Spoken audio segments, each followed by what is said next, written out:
lang ho yun, I definitely agree with Secretary Vitaliano Aguirre na dapat kasuhan, buksan muli yung kaso ng PDAP kasi maraming nakalusot, maraming hindi nakasuhan, lalo na sa hanay ng liberal. Ang mga nakasuhan, tingnan mo, Bong Revilla, Diyos ko po, lakas yun. Lakas sa partido ng Lakas de Gloria. Jinggoy, United Opposition, una. United Nationalist Alliance, una. Okay? And really, ganun din una. Puro opposition. Wala kang makikitang liberal na nakasuhan. Sila Butsabad, aywan ko, executive president yata yung vice president ng liberal. Alcala, na secretary ng Department of Agriculture, isa ring opisyal ng liberal. Mga senador, ang dami mga pinagbabanggit doon sa affidavit ni Napoles, pero hindi nakulong mga kapatid. Figure that out. Di ho ba? Bakit hindi nakulong? Nandoon na mismo si Napoles na nagsabi, ito si ganito. Kasi nga, may tinatago ang mga ogag. May tinatago. Kasi nga naman, pag nagkaroon ng reinvesting, ito po yung dahilan. Ito na po, kaya kung nagtataka po kayo, bakit gigil na gigil ang mga liberal, ang mga dilawan na matanggal si Duterte? Kasi mga kapatid, may tinatago. Bago pa makutkot ng gobyerno ni Duterte, kailangan tanggalin na ang gobyerno ni Duterte para hindi niya masilip yung mga tinatagong baho na nakarang administrasyon. Baka pag mukat-mukat natin, pati yung dating Pangulo sabit. Kung sabit yung kasuhan, leche. Ilang presidente naman pinakulong niya, di ba? Si Erap pinakulong, si Erap nakulong, si Gloria nakulong. Normal lang yung may makulong na presidente, Diyos ko po naman. Kalukuhan ho yun. Makukulong lang 3 senador. Ang haba-haba ho ng listahan. Yung unang lumabas yung listahan ng mga sabit. Ang bilang ko halos 37 yata ng mga senador, mga congressman.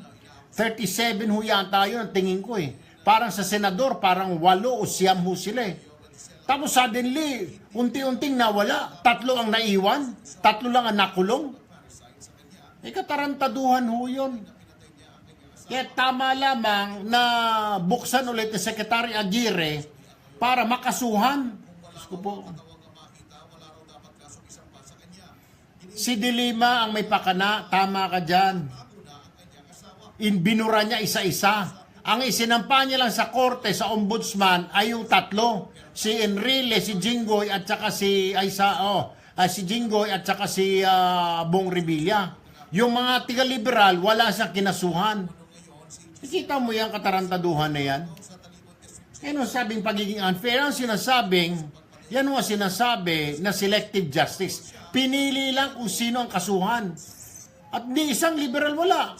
Si Butsabad, ilang beses na nabanggit doon. Ang dami.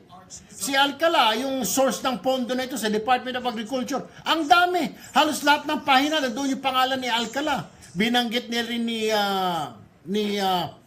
Napoles. Pero nakulong ba? Hindi. Kaya kung sabihin na lintik na malinis yung administrasyon, bullshit. Anong nilinis ng hayop na administrasyon na yun?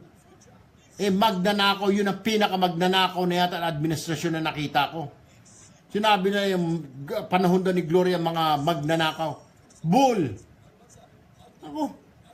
Magaling lang kayo magtago, magaling lang kayo magtakipan.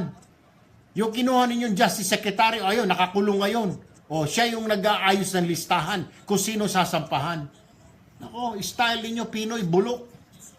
Mabuti nga, hindi kayo nanalo, mga leche kayo. Kasi kung nanalo kayo, patuloy na magnanakaw kayo na magnanakaw. Naghihikahos ang taong bayan.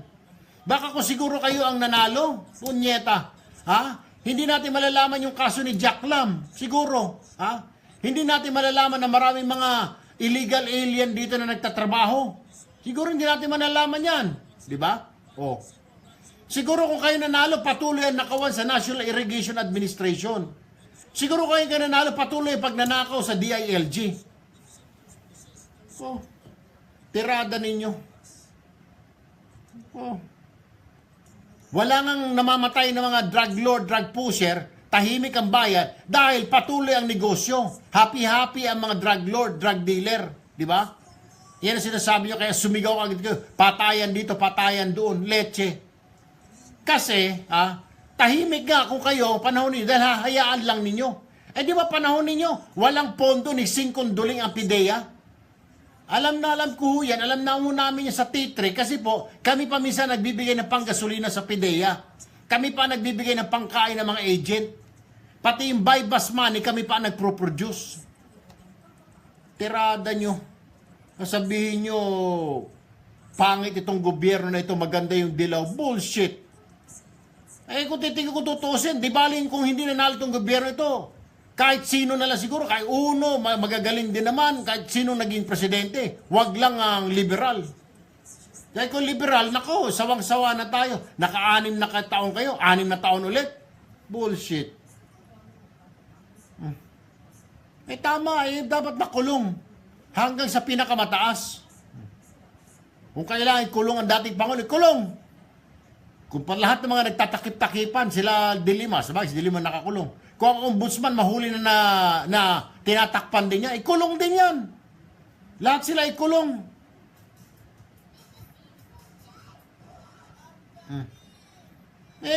Kung kailangan ikulong, yung kung makita na nagtatakipan, pati ang ombudsman sabit sa pagtatakip niya, si Conchita Carpio Morales, kulong din siya. Bakit?